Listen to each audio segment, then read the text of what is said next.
क्या बिहार में नीतीश कुमार की जेडीयू और बीजेपी 50 सीट तक ही रुक जाएंगी?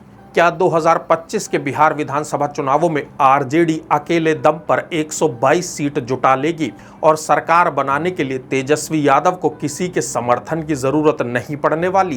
कांग्रेस और जन स्वराज पार्टी क्या करने वाले हैं? 2025 के बिहार विधानसभा चुनाव किस दिशा में जाने वाले हैं? बिहार में एक जिला ऐसा भी है जिसे जिला बने हुए 31 साल हो चुके हैं, लेकिन इस जिले में एक ही विधानसभा सीट है।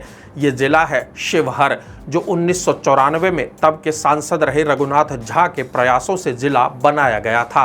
ग्रीन स्क्रीन की टीम ने शिवहर जिले में रहने वाले 600 लोगों से सीधे बात की। लोगों से पूछा कि इस बार शिवहर जिला किस पार्टी को वोट देगा, और लोगों ने जो जवाब दिया वो जानने से पहले हमारे चैनल को सब्सक्राइब कर लीजिए। शिवहर जिले की विधानसभा शिवहर सीट पर अभी कब्जा है आरजेडी का और विधायक है चेतन आनंद सिंह। चेतन आनंद सिंह ने 2020 के बिहार विधानसभा चुनावों में 36,500 से ज्यादा वोट से जीत दर्ज की थी। दूसरे नंबर पर रही थी जेडीयू, जिसके नेता शराफुद्दीन 2010 और 2015 में विधायक रहे थे, लेकिन 2020 में शराफुद्दीन चुनाव हार गए।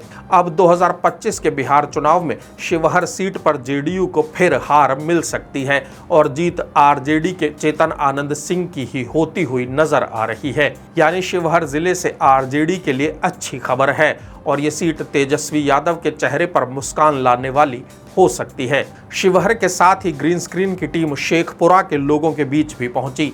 शेखपुरा में विधानसभा की 2 सीट हैं और हमारी टीम ने शेखपुरा में रहने वाले करीब 900 लोगों से बात की। शेखपुरा के लोगों से ग्रीन स्क्रीन की टीम ने एक ही सवाल पूछा और वो सवाल था कि शेखपुरा के लोग किस नेता को मुख्यमंत्री बनते हुए देखना चाहते हैं। लोगों को सिर्फ 3 ही विकल्प दिए गए और वो विकल्प थे प्रशांत किशोर, तेजस्वी यादव और नीतीश कुमार। लोगों ने जो बताया वो एक राजनीतिक दल को परेशान कर सकता है, मुख्यमंत्री बनने की महत्वाकांक्षाओं को खत्म करने वाला हो सकता है। शेखपुरा की बरबीघा विधानसभा सीट की बात करें तो 2020 के बिहार चुनाव में इस सीट पर कब्जा था जेडीयू के सुदर्शन कुमार का, लेकिन जीत मिली थी सिर्फ 113 वोट से।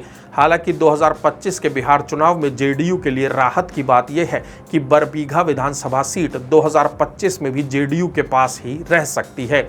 इस सीट पर जीत का मार्जिन बढ़कर 5000 वोट से ज्यादा हो सकता है। बात शेखपुरा विधानसभा सीट की करें तो ये सीट आरजेडी के विजय कुमार के पास है, जिन्होंने 2020 के बिहार चुनाव में 6000 से ज्यादा वोट से जीत दर्ज की थी। 2025 के बिहार विधानसभा चुनावों में शेखपुरा विधानसभा सीट पर मुकाबला बेहद कड़ा हो सकता है और ये सीट आरजेडी के हाथ से छिन भी सकती है।